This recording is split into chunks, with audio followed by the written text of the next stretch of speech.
commentator is Basil Rysdale.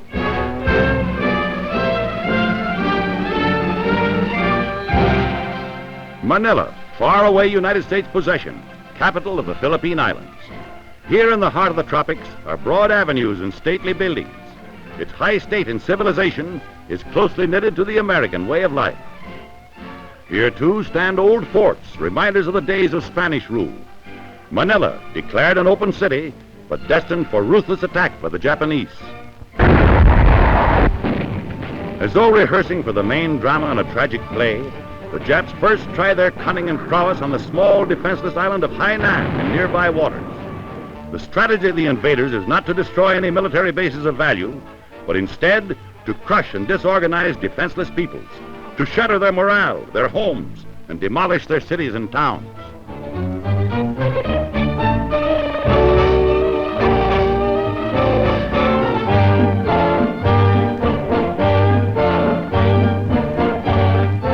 Aping their Nazi masters, the Japs parade to impress the populace with their importance and gallantry, while to the rear, guerrilla fighters wait to strike their foul and cruel blows. Here is a now truly historic picture of MacArthur's heroic soldiers, who, outnumbered 10 to 1 by enemy forces, fought on gallantly and endlessly against unbelievable odds. Passing in review before their commanding general, here are the very men whose amazing stand will live in the annals of all history.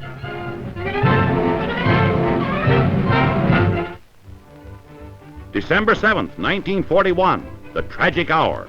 Manila is bombed.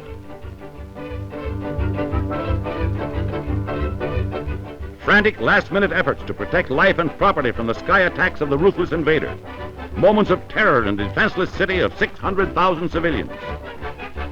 Hardly had the din of aerial fire over Pearl Harbor been stilled when the Japs wantonly and ruthlessly attacked the Philippine capital. Jap planes roar over the city again and again in endless waves, dropping missiles of destruction and turning Manila into a fiery furnace.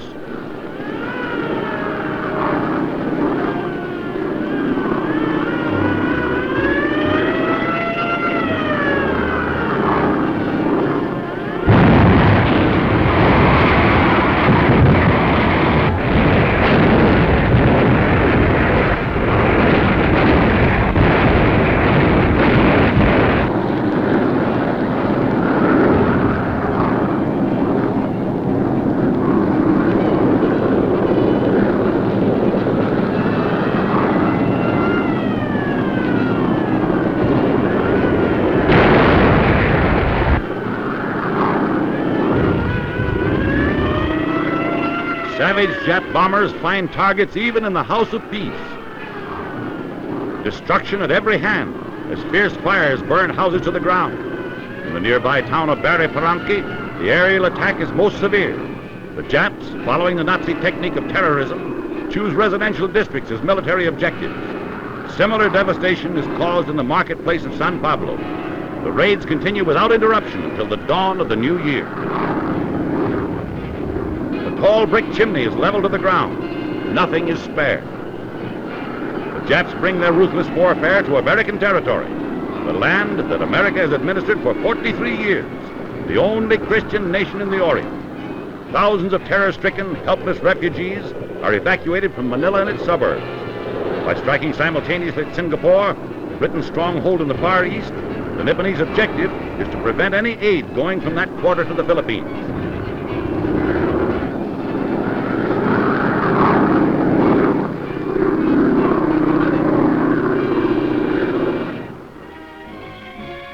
While the battle rages with unending fury on all sides, America's first soldier honors heroes of his command. Decorations are given several officers right on the field of battle.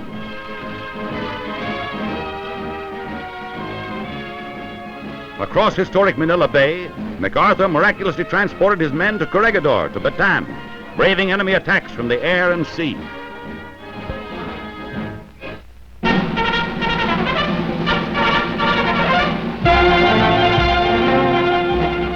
At West Point, the heroes of tomorrow honor MacArthur, America's hero of today.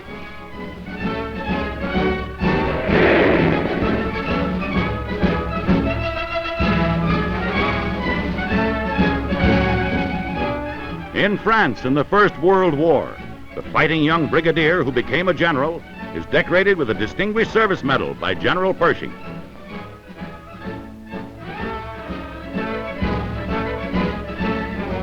"12 years later, acclaimed as America's first soldier, MacArthur is made Chief of Staff, the youngest in history, by War Secretary Hurley.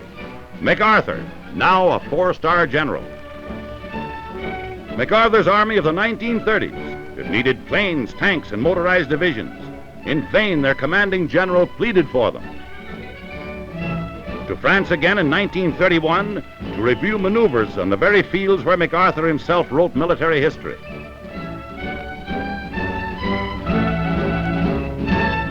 Democratic France bestows its highest award. MacArthur is made Commander of the Legion of Honor.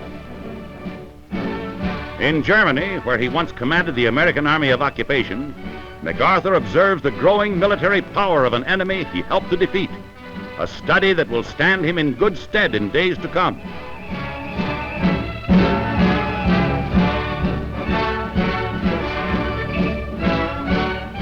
At West Point, where he graduated with first honors and served as superintendent, MacArthur addresses the cadets on the spirit of West Point. That spirit is a guarantee of fortitude, of vigor, of victory. Young comrades in arms, happy landings, and God be with you. War Secretary Dern bestows MacArthur's 13th decoration upon the general's retirement as Chief of Staff. Little did MacArthur realize then that his greatest adventures were yet to come, that he was to become an heroic defender of civilization. I shall wear it upon my uniform, where, for all eyes, it will stand as an outward symbol of the devotion, the efficiency, and the accomplishments of the officers and the soldiers whom it has been my high honor to command.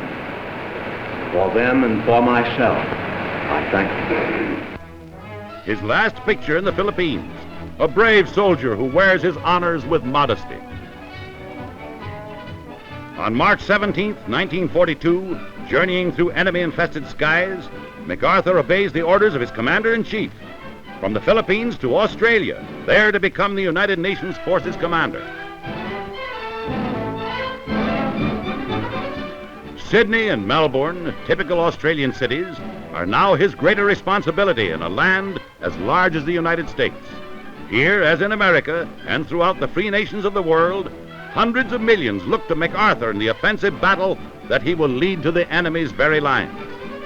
Soldiers in overalls from 16 to 70 enlist in the great battle now being waged, making bombs, tanks, planes, and guns. No waste of time, no holidays, just work and sweat to meet the unending demands of the ever-growing fighting forces.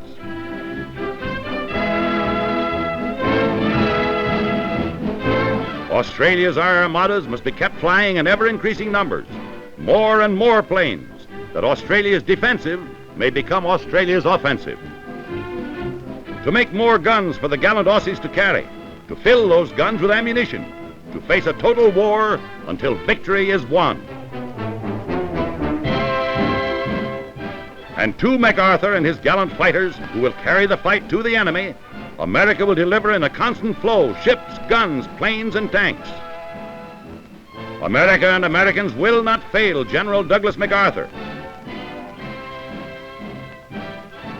Every man, woman, and child will ever remember his immortal words. Only those are fit to live who are not afraid to die.